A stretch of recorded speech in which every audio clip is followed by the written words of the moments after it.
profesional dengan profesional.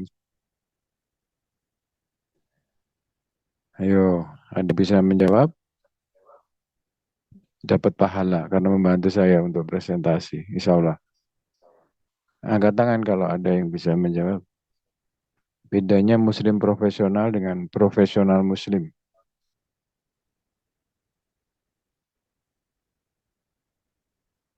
Dua-duanya akan unggul, akan mendapatkan keunggulan karena Allah akan melindungi dan memudahkan semua urusan. Baik, saya lanjut saja. Kalau muslim profesional itu muslimnya dulu, baru menjadi seorang profesional. Berbeda dengan yang profesional muslim, itu eh, dia menjadi profesional dulu, menjadi dokter, menjadi pengacara, menjadi guru, dan seterusnya baru dia mencari uh, agamanya, banyak belajar mengenai keagamannya, menjadi muslim. Keduanya tidak ada masalah karena Allah menjamin kebahagiaan dan kesejahteraan. Bapak Ibu sekalian, uh, itu yang tadi sebagai prolog tentang muslim profesional dan profesional muslim. Santai saja ya, nggak ada yang dikhawatirkan.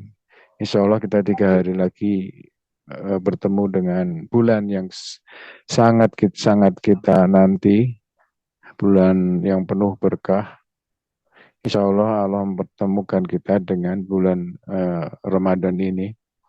Jadi perbanyaklah amalan yang menambah pundi-pundi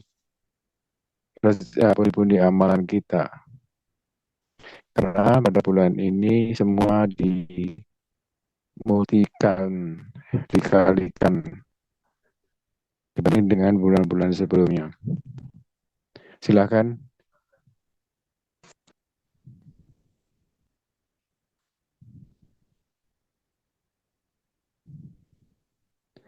Nah, kita belajar dulu atau kita buka dulu arti daripada muslim profesional atau profesional muslim. Berdasarkan kamus bahasa Indonesia, profesional itu adalah sesuatu yang bersangkutan dengan profesi atau memerlukan kepandaian khusus dalam menjalankan amalannya atau pekerjaannya yang mengharuskan adanya pembiayaan untuk melakukannya.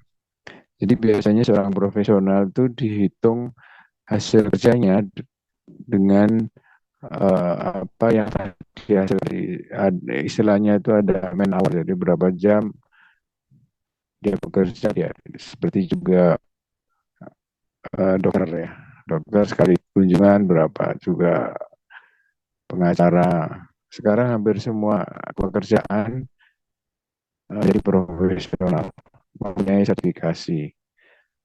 Bahkan guru pun yang dulu pengabdian sekarang adalah satu profesi yang harus memiliki sertifikasi. Itulah yang profesional yang kita sebut di sini. Nah, profesional itu punya kode etik, karena dia harus memiliki etos kerja yang ditentukan dalam profesinya. Misalnya dedikasi, loyalitas, eh, integritas, dan seterusnya. Misalnya seorang dokter, dia profesinya dokter, ada pasiennya sakit, nah, profesionalnya itu adalah dia harus mengobatin pasiennya itu. Apapun yang terjadi, misalnya sedang ditelepon keluarganya, sedang ada kepentingan yang lain dan sebagainya, dia harus tinggalkan. Itulah nilai profesional, dedikasi dan loyalitas terhadap pekerjaannya. Begitu juga seorang imam itu sekarang juga uh, profesional, lebih banyak ke arah profesional. Karena di situ yang dinilai hasil kerjanya. Sehingga profesional itu harus mandiri. Nggak mungkin dokter misalnya, ya dia dibantu dengan suster. Tapi tanggung jawabnya adalah tanggung jawab dokter. Kalau ada yang malpraktek dan sebagainya, itu bertanggung jawab sendiri, mandiri. Jadi dia harus mengelola dirinya sendiri. Lalu tanggung jawabnya juga adalah tanggung jawab dirinya sendiri. Sekarang sudah seperti itu. Jadi ada sertifikasi untuk menunjukkan adanya kemandirian profesinya. Boleh lanjut? Ya, profesional. Nah, kalau tentang muslim, kita nggak membahas muslim hari ini, karena semua sudah tahu bagaimana seorang muslim itu harus menjalankan amalan-amalannya, ibadahnya, dan seterusnya. Banyak kajian-kajian tentang karakter muslim. Nah, ini yang berikutnya adalah etos kerja dan amal soleh. Kalau di Islam itu diajarkan profesional dalam bentuk etos kerja. Seperti tadi mandiri, disiplin, loyalitas, dan seterusnya, sabar. Seorang profesional itu harus sabar. Kalau dia nggak sabar, ada pasien marah-marah, itu nggak profesional kan. Juga banyaklah seperti kalau di rumah ada tukang cleaning service, ya kan. Itu kan profesional. Jadi pekerjaannya ada cleaning service atau driver atau apa namanya babysitter, itu adalah pekerjaan-pekerjaan profesional. Terus sama Allah dijamin nih dalam ayat An-Nahl 97, barang siapa mengerjakan amal soleh, jadi etos kerjanya itu di, di apa namanya disalurkan dalam bentuk amal soleh. Jadi kalau misalnya seorang dokter, dia punya profesi, dia punya dedikasi, dia loyalitas, amal solehnya adalah pengabdiannya kepada masyarakat, pengabdiannya kepada pasiennya. Dia harus silaturahmi, dia harus sabar, dia harus memperhatikan pasiennya, dia harus tepat waktu. Seorang dokter yang janji jam 8, dia datangnya jam 11, itu sudah nggak profesional karena dia nggak menepati waktu, dan itu membuat pasiennya merasa terganggu atau bermasalah. Mungkin dia punya acara yang lain dan sebagainya. Ya, disitulah kita bisa bedakan mana dokter yang profesional dan mana yang dokter tidak profesional. Nah, dijelaskan bahwa yang profesional itu adalah yang mengerjakan amal soleh berdasarkan etos kerjanya. Etos kerja nanti kita jelaskan, itu di Al-Quran ada semua yang membentuk seseorang muslim menjadi seorang profesional. Jadi berdasarkan etos kerja, disiplin, menepatin waktu, dan seterusnya, itu menjadi amal soleh dirinya terhadap masyarakat. Nah, amal soleh inilah yang berhadapan dengan masyarakat banyak. Di sana ada kesempatan, ada peluang, ada tantangan. Sebagai contoh tadi saya bilang kalau ada dokter yang suka terlambat atau mengulur-ulur waktu kedatangannya dan seterusnya, sehingga kita sebut bahwa dia nggak profesional, maka di masyarakat dia akan mendapatkan apa ketidakprofesionalnya itu, keluhan dan sebagainya. Seorang pengacara juga demikian. Kalau dia nggak tepat waktu, sidang sudah berjalan, nggak datang dan seterusnya, itu nggak profesional, sehingga dia akan melepaskan peluangnya dia. Lain kali orang sudah mengecap dia, ini nggak bisa bertanggung jawab dan seterusnya. Itulah arti profesional di dalam Islam. Jadi dibentuk dari etos kerja, dituangkan dalam amal perbuatan atau aktivitasnya, Nah, itu aktivitasnya itulah yang menangkap peluang. Kalau kita jujur, peluangnya lebih besar dibanding kalau kita nggak jujur. Nah, seperti itulah. Dan orang yang mempunyai dan menghayati etos kerja akan tampak dalam setiap tingkah lakunya yang diandalkan pada suatu keyakinan yang sangat mendalam bahwa bekerja itu ibadah dan berprestasi itu indah. Itulah pegangnya seorang profesional. Dia paham betul bahwa apa yang dilakukan itu adalah ibadah dan dia akan mengejar apa namanya prestasinya karena prestasi itu uh, jalan menuju surganya Allah karena tadi ibadah. Ya, dan ini dijelaskan oleh Kiai Toto Tasmara di bukunya di halaman 73 itu. Beliau ini menulis banyak buku tentang etos kerja Muslim, etos kerja Muslim, dan itu benar-benar bisa diterapkan di dalam semua aktivitas, dalam belajar, dalam sekolah, atau dalam pekerjaan di kantor usaha. Kalau pengusaha itu etos kerjanya sudah Muslim, lalu apa amalannya itu bisa dilihat masyarakat bahwa amalannya itu bermanfaat, memberikan rahmat kepada semua, rahmatan lil alamin. Dia bisa menangkap peluang-peluang yang ada di sekitarnya. Dia bisa menangkap tantangan-tantangan. Dia bisa bersaing dengan orang-orang yang tidak profesional. Dia bisa memenangkan persaingan dengan perilaku orang-orang yang tidak profesional. Sebagai contoh tadi, seorang cleaning service, kalau dia merasakan cleaningnya itu adalah ibadah, ya, dan etos kerjanya dia disiplin, tepat waktu, kalau mau bersih-bersih, betul-betul bersih-bersih, dan seterusnya, dia akan dilihat oleh atasannya, atau dilihat oleh orang lain, dia melakukan oleh yang bagus dan berprestasi karena dia merasa ibadah, dia menangkap peluang. Insya Allah bisa naik pangkat atau menaik gaji dan seterusnya. Itulah pengertian dari amal soleh dan menangkap peluang. Nah, ini bisa terjadi kenapa? Karena Allah sudah menyatakan barang siapa yang mengerjakan, dia akan mendapatkan pahala yang lebih baik dari orang yang tidak melakukannya. Ini jelas dalam ayat An-Nahl 97. Jadi semakin kita beramal soleh, semakin kita profesional, kehidupan kita akan menjadi lebih baik.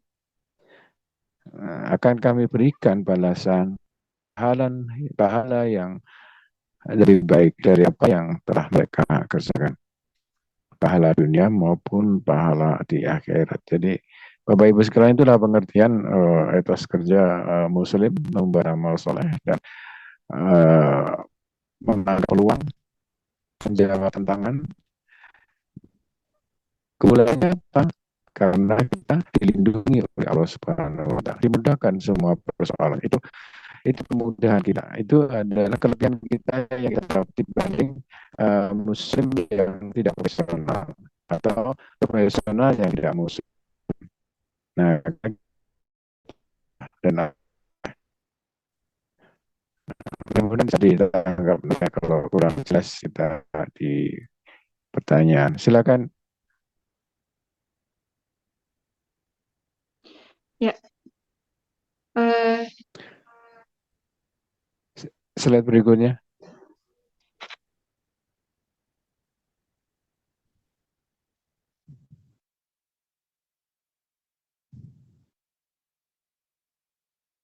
Enggak muncul, belum muncul.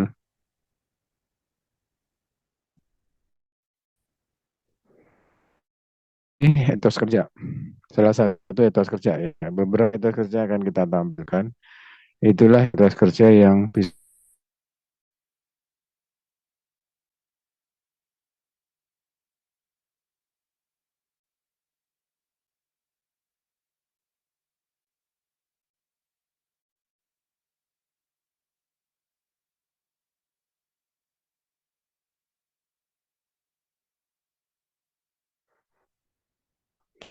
yang jadi ini adalah salah satu karena Allah menunjukkan dalam kalimat yang sudah sangat terkenal di surat Al-Asr, kalau kita tidak menghargai waktu, kita akan mengalami kerugian. Sungguh manusia itu berada dalam kerugian, kecuali ya, orang yang beriman dan mengerjakan kebajikan, amal soleh, serta saling menasihati untuk kebenaran dan untuk kesabaran.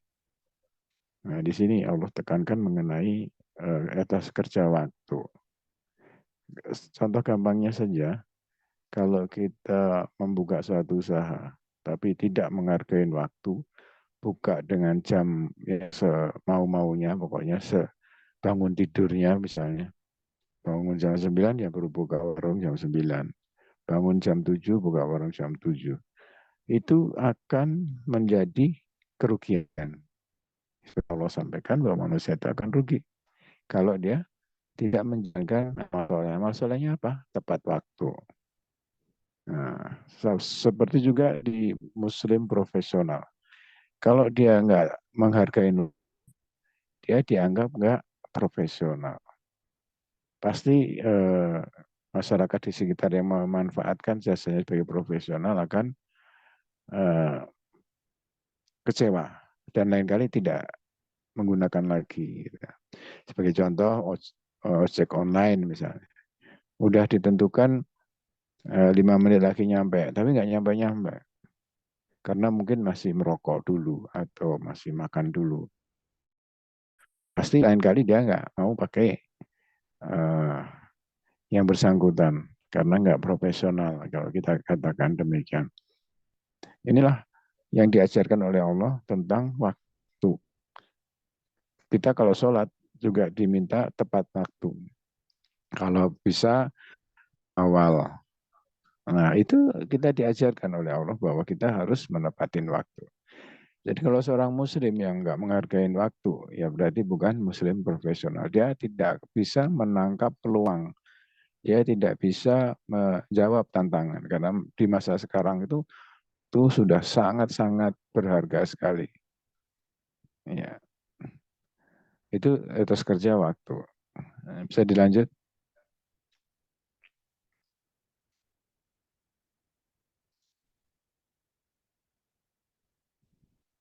Bersih, jujur, ikhlas. Nah, ini juga etos kerja seorang muslim yang disebutkan di dalam surat At-Taubah 105. Dan katakanlah Muhammad dan seterusnya, maka Allah akan melihat pekerjaanmu, begitu juga Rasulnya. Jadi kita bekerja, kita berbuat sesuatu, segala macam itu selalu dilihat oleh Allah dan akan dikembalikan ke kita dalam bentuk pahala atau ujian atau dan seterusnya. Nah, etos kerja bersih, jujur, ikhlas itu juga diajarkan oleh Allah. Kita disuruh 5 kali saat diminta untuk wudhu 5 kali sehari. Kayak laksana sungai di depan rumah itu Rasulullah ceritakan. Bayangkan kalau ada sungai di depan rumah dan kita 5 kali sehari mencuci muka, membersihkan badan. Apakah enggak bersih daki-daki itu? Nah, itulah pengertiannya bahwa kita memang sudah diajarkan untuk bersih, jujur. Ya, itu sudah jelas. Rasulullah itu adalah Al-Amin, orang yang paling jujur di Makkah. Lalu ikhlas, menjalankan sesuatu karena ingin mendapatkan dari Allah Subhanahu wa taala. Nah, ini kalau etos kerja ini kita terapkan dalam bentuk amal soleh, amalnya itu akan memenangkan semua persaingan. Yang jujur pasti akan lebih baik dibanding yang tidak jujur. Nggak usah khawatir bahwa rezeki itu sudah di tangan Allah. Nggak usah korupsi, nggak usah mencari sesuatu yang di luar aturan yang sepakatin atau akadnya dan sebagainya. Ikhlas saja, pasti Allah akan memberikan kesejahteraan. Allah sudah janjikan bahwa rezeki itu akan datang dari mana-mana. Lanjut,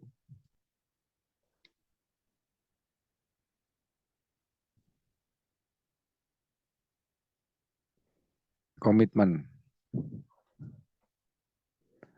Nah, ini contoh Rasulullah berkomitmen untuk mendakwahkan Islam. Coba kalau Rasulullah dulu tidak berkomitmen menyebarkan Islam yang diperintahkan oleh Allah, kita nggak akan bertemu di webinar ini.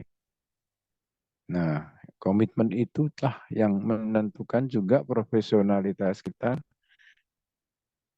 sebagai seorang Muslim.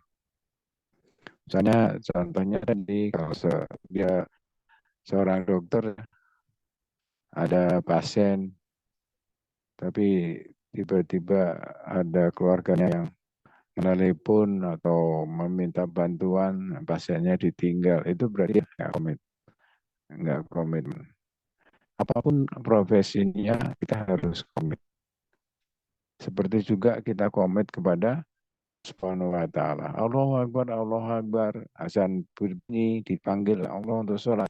Kita sudah komit kepada Allah, kita beribadah kepadanya, semua yang kita lakukan. Kalau tidak ada uzur, berhenti langsung sholat. Itu komitmen kita dalam ibadah. Itu diajarkan juga oleh Allah dan Rasulnya untuk berkomitmen. Nah, di setiap pekerjaan pun kita juga harus seperti itu. Harus sudah komit. Tidak ada alasan apapun untuk berleha-leha gitu ya. Waktunya istirahat sudah selesai, segera datang kembali ke ruangan kerjanya. Jangan merokok dulu atau minum kopi dulu dan membaca koran dulu, melihat dulu dan seterusnya, itu berarti sudah nggak komitmen. Bukan itu yang diajarkan oleh Allah. Kita diajarkan menjadi seorang profesional untuk komit terhadap segala sesuatu yang sudah kita sepakatin. Saya kira itu. Silakan dilanjut.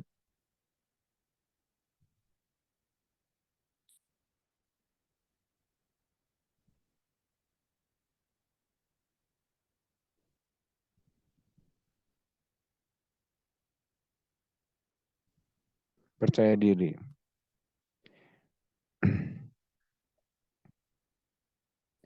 Dan jangan kamu berputus asa dari rahmat Allah.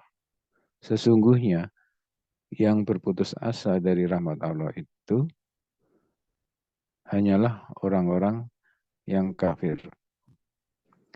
Nah, kita harus percaya diri bahwa Allah ada di samping kita, di urat nadi kita. Itu kepercayaan diri yang sangat tinggi. Jadi nggak usah takut, nggak usah khawatir. Nah, itu kalau ada kekhawatiran, ketakutan, itu adalah ujian dari Allah untuk menyampaikan bahwa kita harus yakin apa yang kita lakukan. Kita harus percaya diri karena Allah akan menolong. Percaya diri berarti berani menghadapi tantangan, pantang menyerah. Percaya diri adalah kebenaran, keberanian dalam bersikap maupun dalam kondisi yang tidak biasa. Mengundang risiko terutama saat dianggapnya sebagai tantangan. Jadi anggap semua masalah itu adalah ujian dari Allah. Yakin bahwa Allah akan menolong kita. Tidak berkepercayaan diri. Tidak perlu malu, tidak perlu ragu-ragu, tidak perlu. Kalau itu suatu kebenaran, suatu kebenaran, pasti Allah akan mendukung. Tapi kalau melakukan sesuatu yang maksiat, malah percaya diri, wah itu yang salah. Yang mesti takut karena Allah akan membalasnya dengan lebih kecil. Jadi kalau menjalankan sesuatu kebaikan, percaya diri Allah akan menolong, jalankan saja apapun yang akan terjadi. Itu arti dari percaya diri dan itu yang diajarkan oleh Allah Subhanahu wa taala dan dicontohkan oleh Rasulnya. Silakan.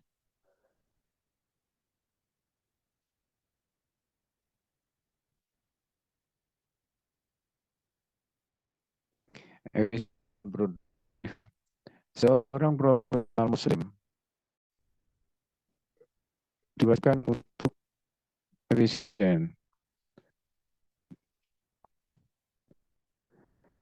Di dalam Al-Isra 26-27, kita tidak diperkenankan untuk menghambur-hamburkan infrastruktur atau aset yang kita miliki, menghambur-hamburkan waktu, menghambur-hamburkan kepercayaan, apalagi menghambur-hamburkan uang. Ya, bahkan ini semaksimal kepentingan masyarakat banyak, masyarakat di lingkungan kita kerja dan seterusnya. Jadi bukan malah dihambur-hamburkan itu keuangan. Nah, itu Allah sudah sebutkan di dalam surat Al-Isra 2 itu bahwa orang yang suka menghambur-hamburkan uang atau suka yang boros itu adalah temannya setan. Nah, nanti pada akhir zaman diajak sama setan ke tempatnya dia, nah, ya kan? Karena temannya kan. Jadi perhatikan, beli sesuatu itu sesuai dengan keperluannya. Ada satu penelitian yang pernah saya baca. Kalau kita belanja ke mall atau ke toko atau itu umumnya 30% adalah beli yang sebetulnya tidak perlu. Penelitian. Misalnya kita dari rumah sudah berangkat mau rencana beli ini. Begitu sampai rumah coba dihitung lagi. Apa yang sudah kita beli di luar yang sebetulnya itu rata 3%. 3% kita 10%. Kalau mau belanja dicatat dulu beli yang dibutuhkan. Sebab kalau di jualannya itu biasanya banyak sekali pengaruh, banyak sekali yang mempengaruhi supaya kita memboroskan ya. Produktivitas itu ada tingkat efisiensi. Kalau kita boros berarti kita tidak produktif, memboroskan waktu, memboroskan biaya, memboroskan, karena produktivitas itu dihitung input menjadi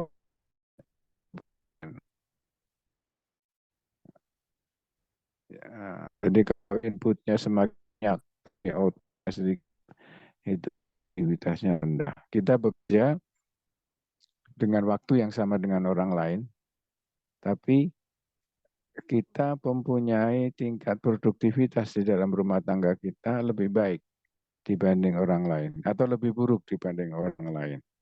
Misalnya ini contoh yang gampang saja, kalau yang selevel, misalnya gajinya sama, ya kan, terus punya keluarga yang sama, tapi teman kita bisa sekolahkan anaknya sampai ke universitas, sampai ke perguruan tinggi, dan seterusnya. Kita yang dengan gaji yang sama dan lain-lain, yang mirip-mirip lah ya, kalau sama mungkin mirip-mirip, kita susah sekali. Mau sekolahkan anak susah, mau uh, membawa dia lebih baik juga sulit. Itu berarti tingkat keluarga kita lebih rendah di beban kita. Jadi kalau kita membandingkan atau melihat produktivitas itu selalu dengan pihak lain. Kita merasa ini kalau tidak dibandingkan dengan yang lain, kita nggak tahu bahwa itu kita lebih produktif atau tidak. Yang tadi seperti saya contohkan. Jangan dilihat dari hartanya atau tetangga kita beli mobil, beli ini, beli itu. Padahal gajinya sama. Wah, itu pasti korupsi, wah pasti itu, dan seterusnya. Jadi negatifnya yang keluar. Bukan berpikir bagaimana caranya ya supaya bisa lebih produktif dengan itu yang sama. Itulah yang Allah dan Rasulnya mengajarkan. Salah satunya adalah jangan boros. Yang kedua, gunakan sesuai dengan kepentingannya. Kalau nggak penting, jangan. Karena itu sudah dianggap boros, dan boros itu nanti ditemani setan di neraka. Itu pengertian dari produktivitas. Karena kita akan mendapatkan, kalau kita produktif, kita akan mendapatkan berkah. Nah, berkah ini sangat penting untuk kehidupan kita selanjutnya. Ini ditulis oleh uh, saudara kita Muhammad Faris. Beliau ini adalah penulis buku Muslim produktif, tapi tidak di Indonesia, beliau di Eropa. Dia punya komunitas Muslim produktif, Muslim-Muslim yang mempunyai profesional, level profesional tertentu, lalu berkumpul, berdiskusi, membuat buku, membuat blog, dan seterusnya, mengajarkan kita supaya kita menjadi Muslim produktif seperti mereka. Ini salah satu tulisannya. Jadi seorang Muslim kalau mau jadi profesional itu harus efisien, jangan boros. Kalau seorang Muslim agar mendapatkan berkah atas rezeki yang diberikan oleh Allah, itu harus produktif. Tidak boros, tidak mengeluarkan apa-apa yang tidak perlu. Baik, lanjut.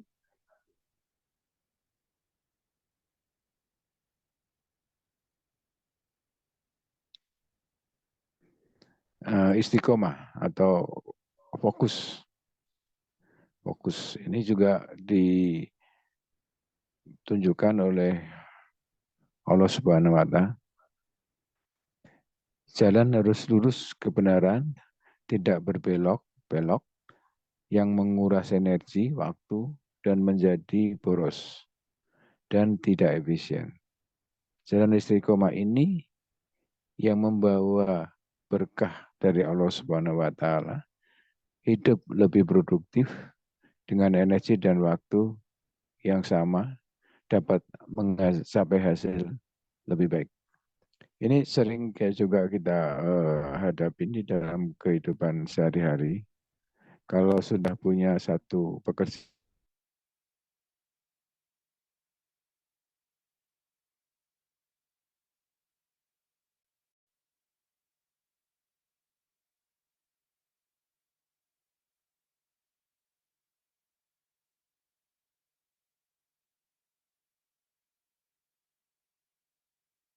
aduh, maaf terputus sebentar.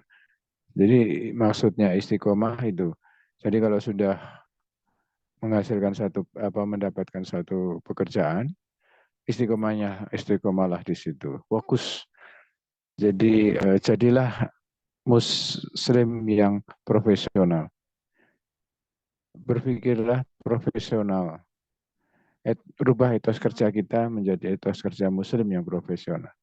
Nggak usah berpikir, saya mau buka usaha, padahal dia sudah punya pekerjaan yang bagus. Saya mau buat klub sepeda, atau membuat sesuatu yang tidak bermanfaat. Kalau bermanfaat untuk olahraga dan sebagainya nggak masalah. Tapi kalau hanya untuk pamer atau memboroskan diri dan seterusnya, itu sudah di luar jangkauan Al-Quran dan hadis. Dan itu menjadi temannya setan. Jadi Bapak Ibu sekalian, jamaah webinar, ini banyak sekali ilmu-ilmu di dalam Al-Quran yang mengajarkan kita untuk menjadi yang lebih baik. Istiqomah, fokus. Kalau punya harta lebih, supaya dia produktif, sedekahkan, infakkan. Jangan dihabiskan untuk makan-makan dan sebagainya, karena itu nggak produktif. Itu akan habis. Begitu kenyang, makan, pulang, besok nggak ada sisanya. Tapi diinfakkan atau disedekahkan. Di dalam satu hadis itu 1 rupiah akan menjadi 700 rupiah. Dan itu tidak akan pernah berhenti dari infak atau sedekah itu masih ada sampai akhirat pun kita. Jadi itulah yang diajarkan Rasulullah dan Allah Subhanahu wa Ta'ala supaya kita produktif. Kelebihan harta lebih baik diinfakkan atau disedekahkan, karena itu akan memperbanyak harta kita. Berbeda kalau kita habiskan, kita buat jalan-jalan atau kita buat makan yang tidak ada kepentingannya, yang hanya sekedar untuk buang-buang uang atau buang-buang waktu. Gitu. Nggak ada hasilnya apa-apa. Begitu sampai rumah hanya kesel, capek, itu udah selesai. Bapak Ibu sekalian, itulah yang disebut istiqomah atau jalan yang lurus. Setiap langkah kita langkahkan untuk mendapatkan keridhaannya Allah. Itu. Silakan.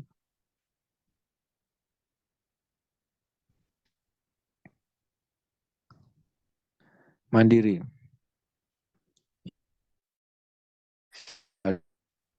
Mandiri sinergi. Kemandirian adalah etos kerja yang diajarkan Rasulullah SAW. Ada satu hadis contoh dari Nabi Daud tidak pernah makan kecuali dari tangannya sendiri.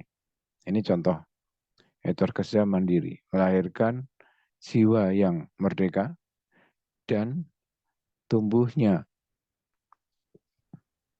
inovasi dan kreativitas serta mampu mengoptimalisasikan aset dan kemampuan melahirkan sejuta kebahagiaan atas hasil kerja dan karya dari uh,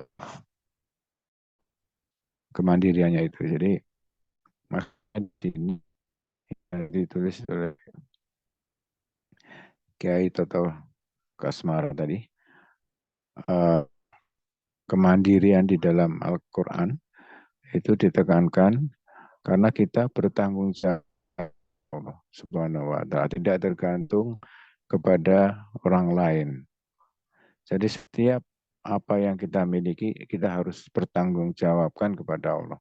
Ilmu yang kita, kesehatan kita, waktu kita, harta kita itu kita bertanggung jawabkan kepada Allah Subhanahu wa Ta'ala. Oleh karena itu, kita harus mandiri mengelola itu. Kita nggak mungkin menyalahkan orang lain nanti pada saat ditanya. Kemarin hartamu kamu pakai apa? Wah, itu diminta sama teman saya, masa kasih aja? Nggak bisa gitu. Jadi dimintain bertanggungjawabkan. Tidak bisa menyalahkan orang lain, tidak bisa menggunakan alasan orang lain dan sebagainya. Sedekah, oh saya sedekahkan hartanya. Memang saya ingin mendapatkan keridhaanmu ya Allah, maka saya sedekahkan, saya infakkan. Itu nanti yang kita bertanggungjawabkan dan semua ada perhitungannya. Oleh karena itu di bumi ini kita sendiri jangan tergantung kepada orang lain. Lebih baik kita makan dan ingat kita tidak dari minta-minta atau dari bantuan-bantuan yang lain. Itulah pengertian dari mandiri karena kita harus bertanggung jawab sendiri ke hadirat Allah Subhanahu wa taala. Lanjut.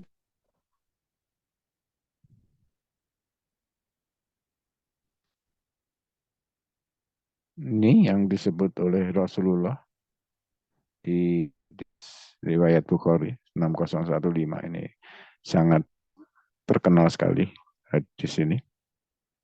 Jika amanah telah disia-siakan, tunggu saja kehancurannya terjadi. Apa maksudnya?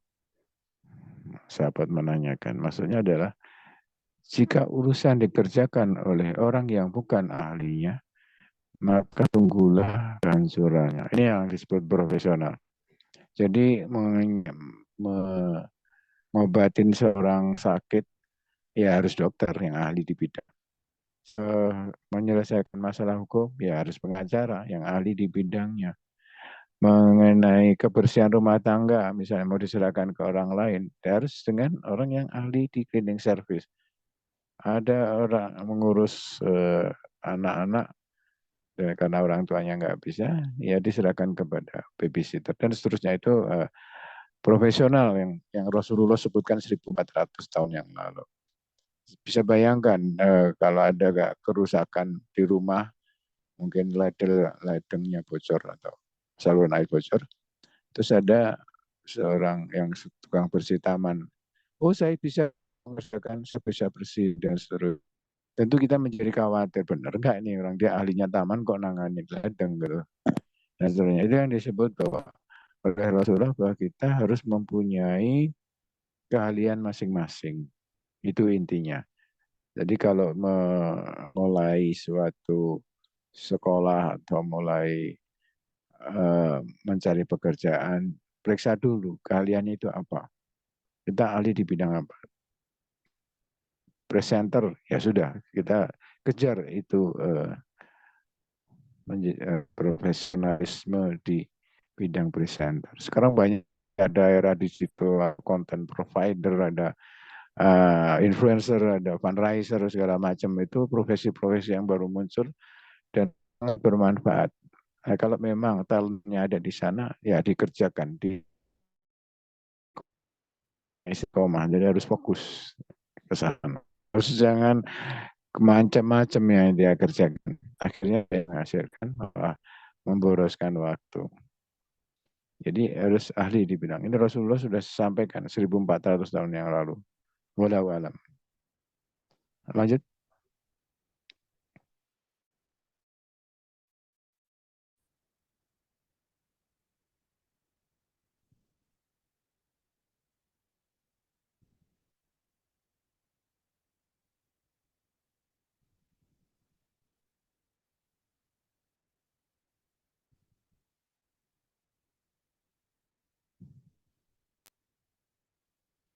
Ya, apabila sholat telah dilakukan, maka bertebaranlah kamu di muka bumi untuk mendapatkan rezeki dari Allah. Dan ingat Allah banyak-banyak supaya kita beruntung. Jadi Allah sudah janjikan banyak sekali karunia Allah di muka bumi yang disediakan oleh kita. Intinya Allah yang menciptakan kita, tidak mungkin Allah tidak memberi rezeki untuk kehidupan kita. Bahkan seorang burung pun yang tidak bisa apa-apa, nggak bisa masak, nggak bisa, tapi dia membawa pulang makanan untuk anaknya. Karena rezekinya sudah disediakan oleh Allah. Itu pengertiannya. Karunia Allah untuk kita, penduduk kita ini 270 juta dan 80% lebih itu adalah Muslim. Itulah karunia, itu adalah ladang kita untuk mencari rezeki. Sumber daya alam yang melimpah, iklim yang hanya dua tropis ya di antara benua-benua dan sebagainya. Itulah karunia Allah di bumi yang disediakan untuk tinggal kita menjawab tantangan itu dengan etos kerja, dengan amal soleh. Nah, itu yang penting. Tanpa itu kita nggak akan mendapatkan apa-apa. Tadi sudah banyak dibicarakan di atas. Jadi peluangnya banyak.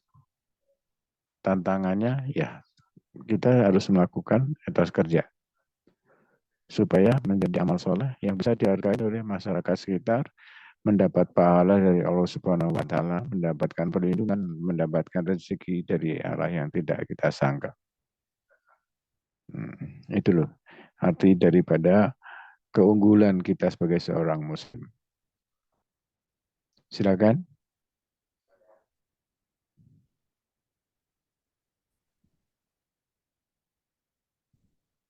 Nah, ini ikrarnya, aku seorang muslim profesional. Aku ahli dalam bidangku. Aku memiliki etos kerja, disiplin, loyal, dan seterusnya. Aku selalu berbuat amal soleh, menggunakan waktu, dedikasi, loyalitas, komitmen. Allah adalah penolongku karena ketakwaan dan ibadahku. Aku siap menghadapi tantanganku dan memanfaatkan setiap peluang untuk dapat kesejahteraan dunia dan kebahagiaan di akhirat. Bapak Ibu sekalian, ini akhir dari slide kita mengenai muslim profesional. Semoga Allah memudahkan kita untuk melakukan etos kerja Islami, melakukan amal soleh, sehingga Allah bisa menuntut kita rezekinya mendekatkan kita dengan rezekinya. Karena kita melakukan amal soleh, membuat masyarakat di sekitar kita lebih sejahtera, kita bisa menangkap peluang dan seterusnya. Banyak kali contoh-contoh yang berbalan di sekitar kita yang bisa kita pelajari. Lanjut.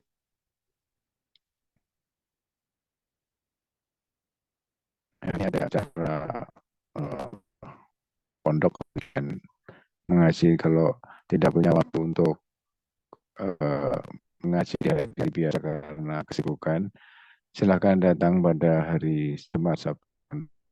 Ada yang lanjut.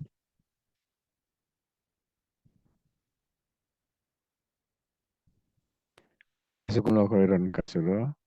Wabillahi taufiq wal hidayah. Wassalamualaikum warahmatullahi wabarakatuh. Mudah-mudahan bermanfaat buat jamaah dan bermanfaat buat diri saya sendiri. Silakan saya kembalikan kepada moderator. Terima kasih Ustadz Ahmad Hadi Busono yang telah menyampaikan materi pada malam hari ini. Selanjutnya kita masuk ke sesi tanya jawab. Bila ada yang ditanyakan bisa mengangkat tangannya atau tulis di kolom chat.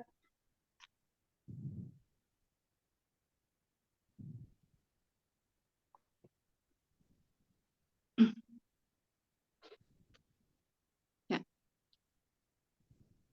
Bila ada yang ditanyakan bisa mengangkat tangannya atau tulis di kolom chat.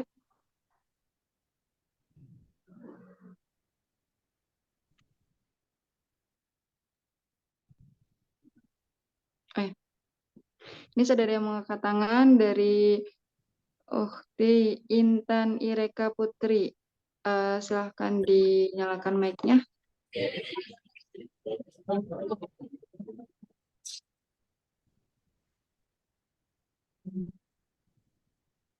Ya, Ukhti Intan. Assalamualaikum warahmatullahi wabarakatuh. Sudah terdengar, Kak? Sudah. Waalaikumsalam warahmatullahi wabarakatuh. Baik, Uhti dan Pak Ustadz, saya ingin bertanya. Tadi kan kita sudah membahas lumayan banyak sekali ya muslim profesional itu ya seperti mandiri, percaya diri, istiqomah dan hal-hal. Nah, saya belajar sedikit-sedikit kan tentang di dalam kitab Nafayul itu kan ya ibadi inakum landuri faduruni walan tablugu naf'i fatan fauni, bahwasanya kita harus menjadi seorang yang bermanfaat, dan di dalam kitabnya juga dijelaskan Abdullah minhuma imanu billahi wa naf'ilil muslimina, yaitu mendekatkan diri kepada kemanfaatan, dan dijelaskan juga walau yaitu akan adanya tempat untuk orang yang memiliki ilmu. Nah, bagaimana kita itu bisa mengimplementasikan itu semua secara istiqomah atau mengamalkannya? Baik.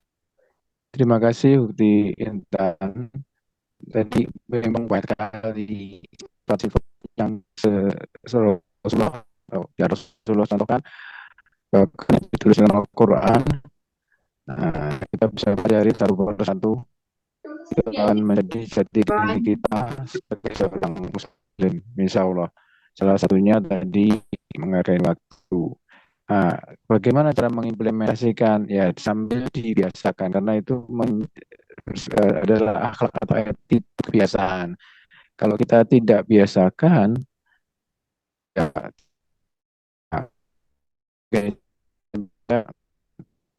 kita harus tepat waktu seperti di surat Al-Asr supaya kita tidak mengalami kerugian.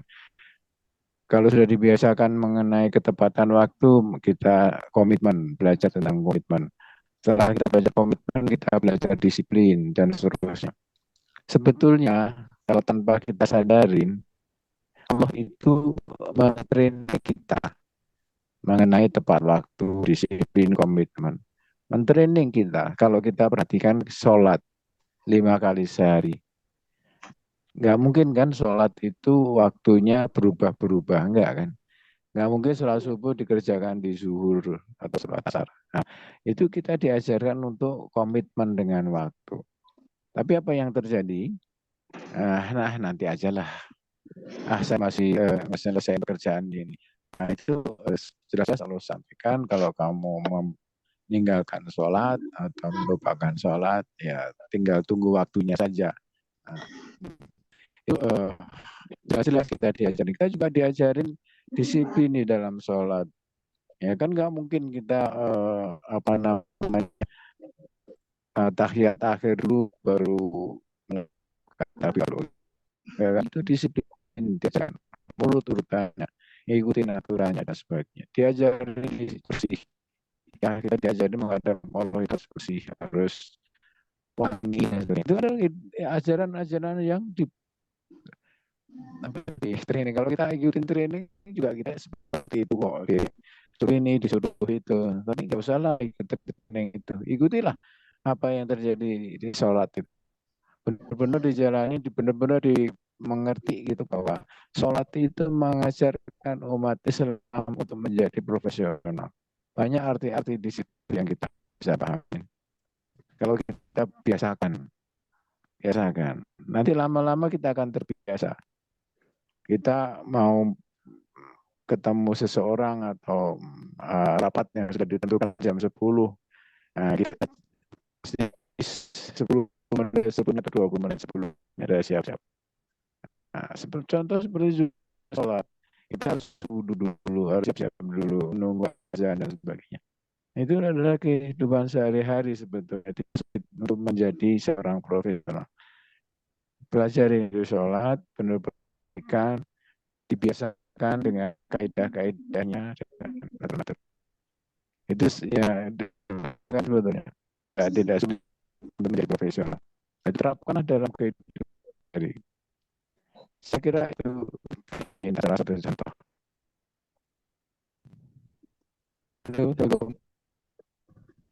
Iya, baik Pak. Terima kasih ya Pak. Ada yang lain? Ya.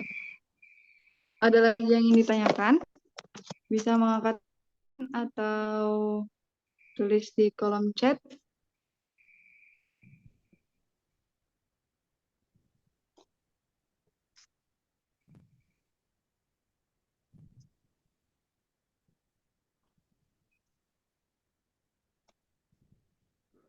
Banyak sekali yang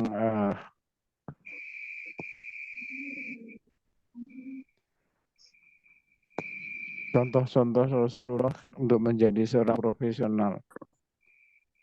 Dan itu jangan dipikir sesuatu yang sangat sulit gitu atau sangat tinggi gitu. Enggak. Jadi menjadi profesional itu hanya kebiasaan aja. Kalau kita biasa istiqomah, kita biasa fokus, kita biasa disiplin.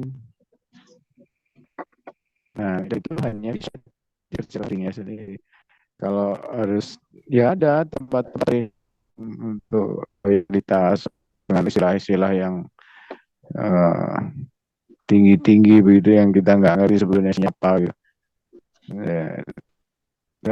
Di depan mata kita ada banyak cara untuk merubah diri sendiri. Dalam tempat khusus untuk pribadian, kursus kepribadian, kursus apa ya segala macam lah, teamwork itu kan banyak.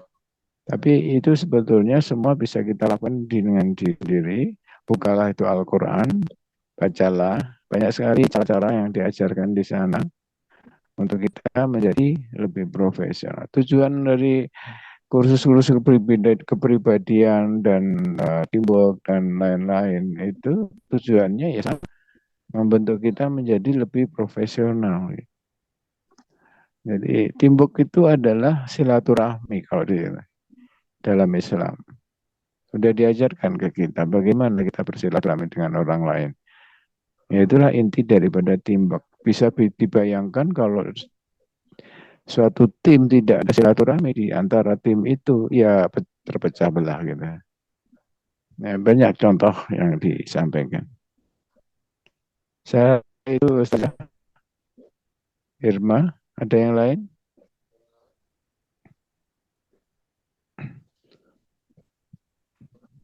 Baik, terima kasih kalau sudah tidak ada. Terima kasih atas perhatiannya. Jazakumullah khairan katsira. Wabillahi taufiq wal hidayah. Wassalamualaikum warahmatullahi wabarakatuh. Waalaikumsalam warahmatullahi wabarakatuh. Ya, terima kasih kepada Bapak Ahmad Hadi yang telah menyampaikan materinya pada malam hari ini. Semoga kita bisa menerapkannya dalam kehidupan sehari-hari.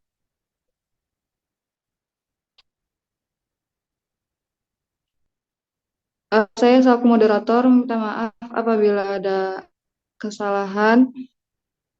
Wabillahi taufiq wal hidayah. Wassalamualaikum warahmatullahi wabarakatuh. Waalaikumsalam warahmatullahi wabarakatuh. أعوذ بالله من الشيطان الرجيم بسم الله الرحمن الرحيم ألف لام